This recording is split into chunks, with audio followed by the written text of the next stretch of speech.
All right, good evening, everybody. This is the Fantasy Sports Boss. Welcome to Fantasy Football Live. It is Thursday, September 18th, 2025, and week three, already week three, kicks off tonight. The Buffalo Bills, 12 and a half point favorites over the Miami Dolphins. And some late minute news here. Jalen Waddle is good to go. No pregame warm-up even needed to test out what I believe is his injured shoulder. He's good to go. So he has basically it's all hands on deck for the Miami Dolphins, and their season very well could be on the line. And this is a tough spot for them again. A very, very good Buffalo Bills team, which looks to be the class of the AFC. The Chiefs have taken a step back, so it really looks like it's going to be the Baltimore Ravens and the Buffalo Bills who are going to be the teams battling it out for supremacy in the AFC. Also, obviously, with Joe Burrow out for probably the remainder of the regular season. Maybe he'll come, he comes back for week 16. You could pretty much count the Bengals out as well. 12 and a half point spread, like I said today. So, and obviously, your things are spiraling already in Miami with, Mike McDaniel, rumors about him possibly getting fired eventually, and Tyreek Hill could be on the move as well, maybe back to the Kansas City Chiefs. But one thing, and previewing the, week three here, and I probably say this every year, but the amount of injuries this early in the season to key top players to me is staggering. I mean, we have a game already in week three where we have two backup quarterbacks going at each other, Minnesota and Cincinnati, Joe Browning for the Cincinnati Bengals and Carson Wentz going, Jake Browning, for the Bengals, and Carson Wentz going for the Minnesota Vikings. You have Tyrod Taylor stepping in for Justin Fields. Jaden Daniels didn't practice again today, so we don't know the status of Jaden Daniels. He very well could miss as well. They have a competent backup in Marcus Mariota, so Mariota could step in as well. So that's four quarterbacks right there that have already been ruled out, or maybe ruled out for week three, and it's only week three. That's it. We're only in week three. And, of course, we have a lot of tight end injuries as well. George Kittle is still out. We got news today that Tucker Kraft tweaked his knee. Initially, it seemed a little dire, but looks like he dodged the worst, and he still has a chance to play, according to the team. Played this weekend against the Cleveland Browns. Evan Engram is banged up. It's just been complete chaos already across the fantasy football landscape with these injuries. I'm going to go through the games, tell you guys who I like in terms of good fantasy plays this week, and those that I think you should avoid. And, again, if you're new to the channel, make sure you hit that subscribe button. But, as far as tonight, there's really not much more that needs to be said. Buffalo Bills are the class of the AFC. I don't think there's any question about it. Miami Dolphins, an 0-3 start looks very likely. Mike McDaniel doesn't look like he's going to survive the season. I mean, a lot of times when there's smoke, there's fire with these things. Tyreek Hill, he's a malcontent, and he's going to continue to be a malcontent if they don't trade him at some point, maybe to the Pittsburgh Steelers, maybe to the Kansas City Chiefs, which would make the most sense because the Chiefs' offense is just a shell of its former self, and we'll talk about that game as we go down the list here. But I do expect a big effort from the Bills, who, and Josh Allen's coming off a game where he didn't even score a touchdown, first time in 5 seasons that's happened. So I expect him to get back on track. And I have to tell you, and I've said this multiple times already, I was completely wrong on James Cook. And I know I'm not alone there. I know it was a consensus opinion that he was going to see a jog back in the touchdowns, and FanDuel had him at 8.5 touchdowns for the season. Of course, that's way down from the mid-teens that he had a year ago. But listen, Cook's snap share is up. It's up sizably from last season over Ray Davis. Ty Johnson as well. And, the Josh Allen is always a threat of him taking the football in himself around the goal line. But James Cook has been fantastic. He's not even being utilized as much in the passing game as he's capable of doing because he's an excellent receiver. That was one of his main strengths coming out of college. But without a doubt, completely wrong on James Cook. He's been unbelievable. And I think that, he's set up for a good game as well today against the Miami Dolphins. So, Jets at Tampa Bay. So obviously Tyrod Taylor is stepping in, and however long Tyrod Taylor is going to last because, he has his own injury issues all the time, really. So Tyrod Taylor is probably going to have, a very good chance of getting hurt in this game because that's just his MO. He can't make it through a whole game without getting hurt. And then, Certainly, the Jets last week looked terrible, and I told you to sell high on Breece Hall. I stand by that assessment, at least through last week. That looks like a good prediction there.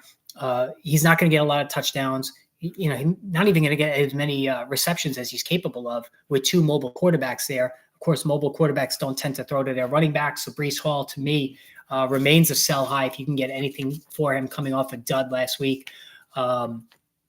Now on the Tampa Bay, and certainly Garrett Wilson, does he have a better chance with Tyrod Taylor, quarterback? Maybe, but Tyrod Taylor is not somebody, while he has been a solid to very good backup throughout his career, he's not somebody that can lift the fantasy prospects of his wide receivers. Obviously, the chief one being Garrett Wilson. For the Bucs, listen, this team is firing on all cylinders. They have two productive running backs. Rachaad White coming off a big game. You had really good performances there from Bucky Irving. Bucky Irving was tremendous last week. He's catching the ball out of the backfield. He's doing a great job for them. And he was on my ride or die list. And certainly my ride or die of Chase Brown right now is not looking so great. And we'll get to that game in just a minute. But Bucky Irving to me has been tremendous. He was on the list along with Nico Collins, who hasn't looked great himself so far this season. Baker Mayfield, what more could you say? Baker Mayfield is a top 5 quarterback in fantasy. He's running. He's getting his 30 yards rushing each week, and that makes a big difference. We're also seeing that with Justin Herbert. Mike Evans has a tough assignment this week. Emeka Egbuka banged up. Team's saying he's going to play this week, but he hasn't practiced yet. Or has been very limited. Chris Godwin still doing limited work. He's not ready to come back. I don't think we're going to see him until probably week 5.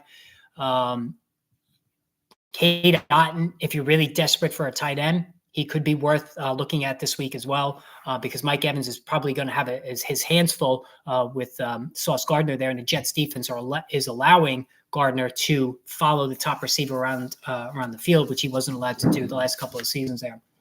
But Baker Mayfield, just having a tremendous season all the way around. And I think the Buccaneers, if clearly the Philadelphia Eagles are the cream of the crop in the NFC, the Buccaneers probably in that next level of teams that could come out of that conference. Kansas City Chiefs, New York Giants, that's the 8:20 game. And, and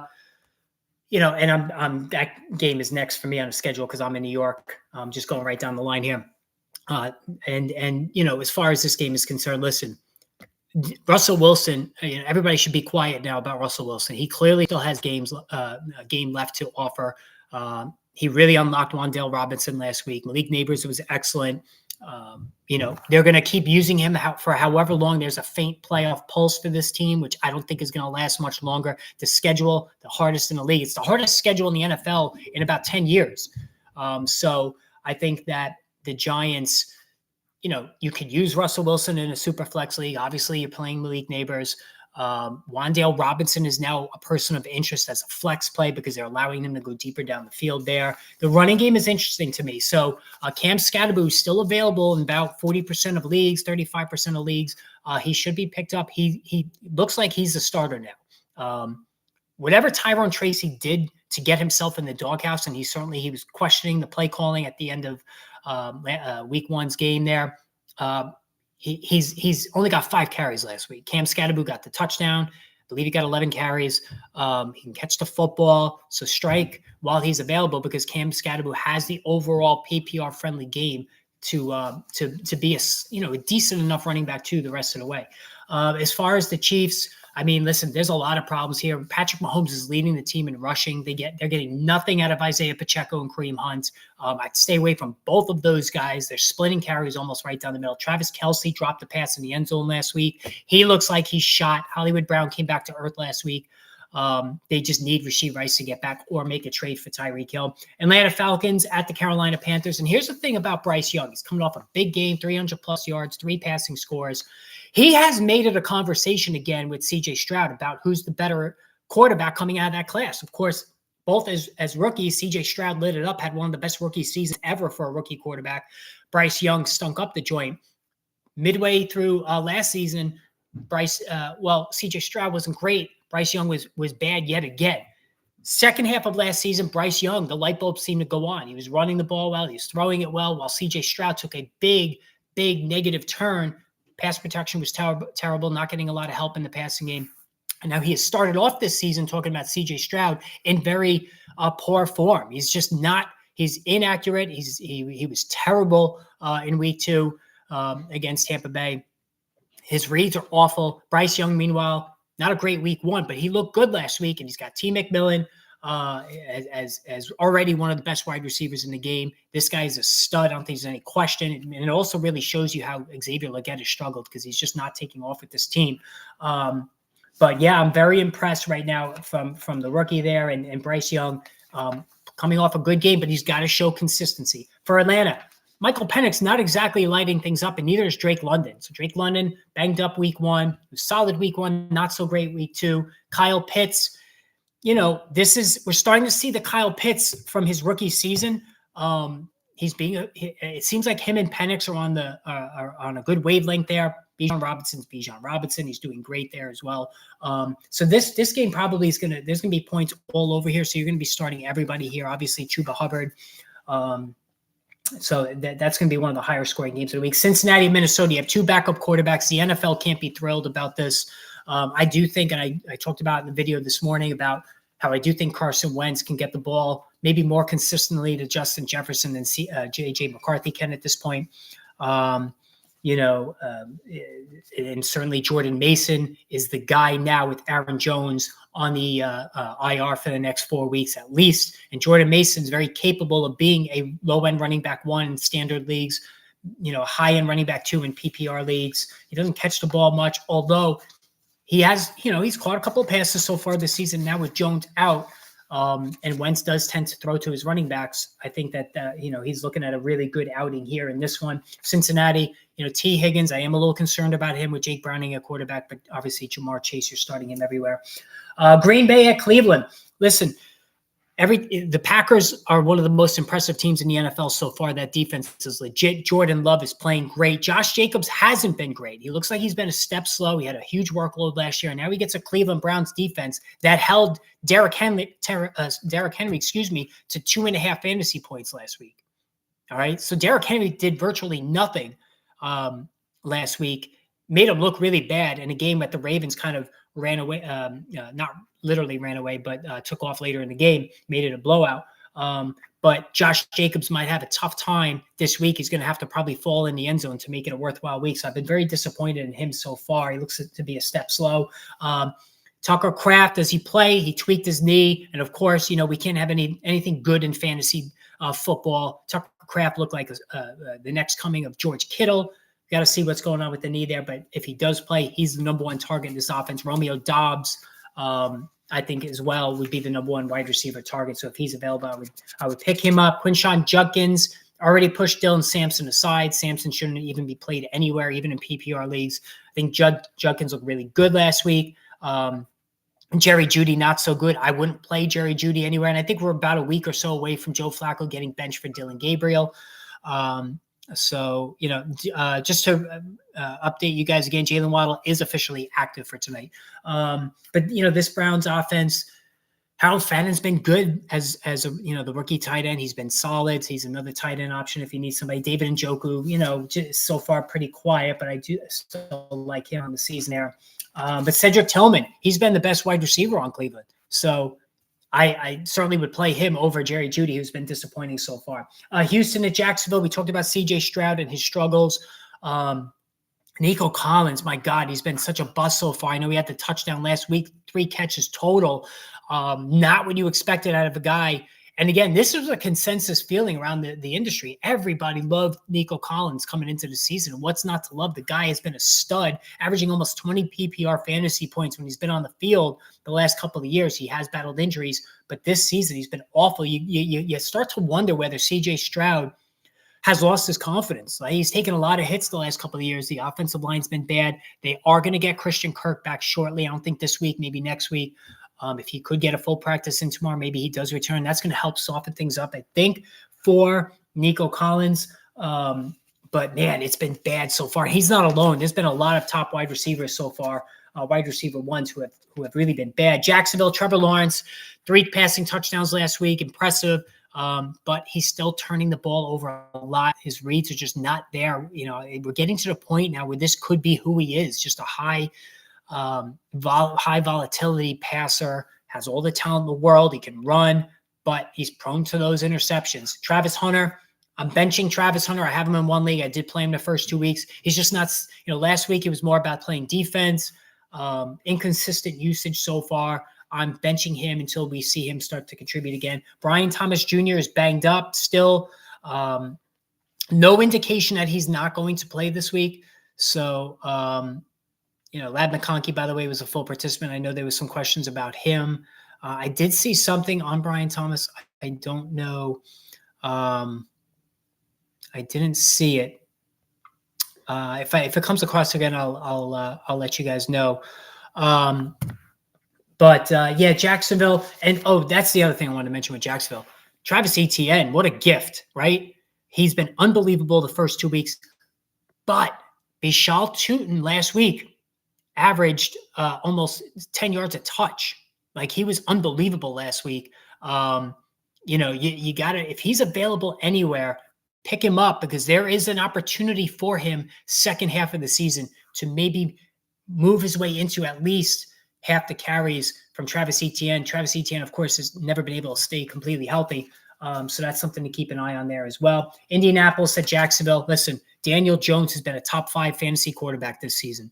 And it lends credence to the thought that sometimes a quarterback just needs protection and decent weapons to succeed. He never got any of that with the Giants during his time there.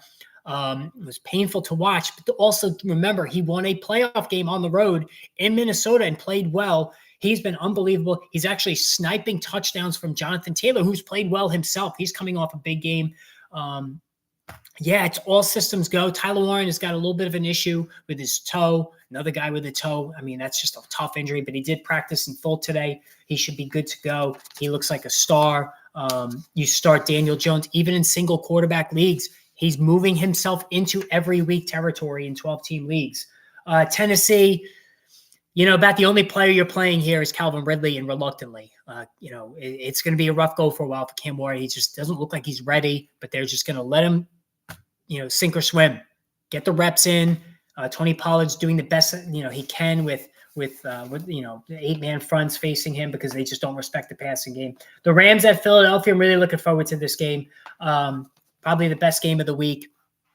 Puka Nacua has been unstoppable. You just wish he would score more touchdowns. I don't understand. The guy's open all the time, but he can't score touchdowns. I mean, it's like the Julio Jones effect. It's just strange to me. But he's been unbelievable. Devontae Adams was great last week, and he had his touchdown. I told you I think Devontae Adams was the better value of the two, because I think he's going to have a very impressive array of touchdowns and yardage to go along. He's not going to match Puka Nacua in receptions, but I think his yardage is going to be there. I think the touchdowns, he's going to have more than Nacua. And he was cheaper at the draft table by about 2 rounds. Kyron Williams, listen, he's not flashy, but he scores touchdowns. His average, again, never flashy, but the numbers will be there at the end. I'm not worried about his slow start. Las Vegas at Washington. Jaden Daniels, I don't think he's going to go. Marcus Mariota, he can move the football. I think, Zach Ertz, he's a lot. Mariota does tend to throw to the tight end a lot. Zach Ertz has been really good. He scored in both games. You keep playing Zach Ertz, ageless wonder there. Want to see more consistency from Terry McLaurin. Las Vegas, they got to get Ashton Jeanty going, but this offensive line is so bad for the Raiders. I don't know if it's possible. It's just that bad. They can't get Jeanty going. As soon as he gets the ball, he's hit in the backfield, right? So it's not all his fault, but they're just also not giving him the carries. I think he had 11 carries last week. He's not being used much in the passing game. This guy put up ridiculous, silly numbers in college last year. It's a really bad job by Pete Carroll and the Raiders coaching staff. I just don't understand it. You would think with Chip Kelly leaning on the run, it just hasn't been there. Pittsburgh at New England. New England's defense has played really well. We saw Aaron Rodgers come back to earth last week. He looked like the Aaron Rodgers that really struggled the last couple of years with the Jets. He's not getting the ball to DK Metcalf. I don't understand what's going on with that either. Some of these guys, whether it's Cortland Sutton, Nico Collins, DK Metcalf, these wide receiver ones are just disappointing all across the NFL landscape. T. Higgins, it just hasn't been good. And I really don't like anybody in Pittsburgh in terms of usage and fantasy outside of DK Metcalf. And right now he's a wide receiver 3 at best. New England, Drake May's, he looks good. I really am a big fan of Drake May. He's getting his 30+ yards rushing every week, and he threw 2 touchdowns last week. I really think he's going places in this league. Denver at the Chargers. Bo Nix, really impressive comeback personally for him last year. Statistically, 3 touchdown passes. They lost a heartbreaker there. But big storyline here. Trey Franklin, is he pushing Cortland Sutton aside as a top target? Evan Engram, not being used at all. Adam Troutman is getting 60% of the snaps at tight end. All right. So Evan Engram, who you thought would be lighting it up with Sean Payton, given his past history of producing top pass receiving tight ends, he's been awful. And it's not all his fault. He's just not being used. Adam Troutman, 60% of the snaps. RJ Harvey, completely overdrafted. Like I said, it's been really rough for these rookie running backs. Trayvon Henderson, RJ Harvey, Ashton Jeanty, none of them are distinguishing themselves right now. I would even go so far as to bench RJ Harvey and Trayvon Henderson. It's just, it hasn't been good for either one of them. The Chargers, meanwhile, incredibly impressive. Justin Herbert's been a top 5 guy. He's running. They're letting him throw. Keenan Allen looks to be the wide receiver 1 over Ladd McConkey. If you're a Ladd McConkey owner, it's not something you want to see, but it's happening there. Only 4 4 o'clock games, by the way. New Orleans at Seattle. Sam Darnold's been okay, and even Spencer Rattler coming off a big game last week. And one thing about the Saints, they're throwing the ball all game long. All right. They're just going to keep throwing it. Kellen Moore wants to throw the football. So that means Chris Olave, strong wide receiver 3 based on volume alone. Alvin Kamara, decent last week as well. JSN, I think Jackson Smith-Njigba is going to lead the entire NFL in receptions this year. That bet is still out there. I would take it. Arizona and San Francisco. Arizona is just a fake 2-0. San Francisco, meanwhile, they're more impressive 2-0 because they're doing it with all of these injuries. Mac Jones played well last week. They're still waiting on Kittle. Christian McCaffrey, he just doesn't look like vintage Christian McCaffrey, but he's scoring every week and he's catching a bunch of passes. He's been really good. And like I said, Kyler Murray, he's not exactly lifting up Marvin Harrison Jr. He's not throwing the ball to Trey McBride in the end zone. And James Conner, he doesn't look like the best running back on his own team right now. And that pains me to say because I'm a huge Conner fan. But Trey Benson has looked good. Dallas at Chicago, there's going to be points all over the place.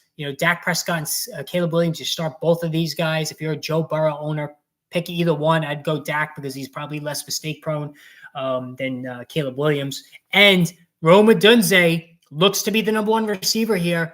DJ Moore owners, not good. And finally, Detroit at Baltimore. This is going to be another good one. Can't wait to see what happens in that one. There's going to be a lot of points. Start everybody in that game. Really looking forward to seeing what happens there. So that's the schedule, guys. That's the injury situation. Of course, I will be doing any videos tonight if there's any injuries to discuss. And so make sure you have that notification bell hit as well. There will be a live stream Sunday morning as always. And of course, tomorrow, look for any the wrap-up video will be in the morning, and any other news that comes down the pike Friday, which is the final injury report day of the week. So stay tuned for that. All right, guys. So listen, enjoy the game tonight. Enjoy your night, and we'll talk soon. Take care, guys.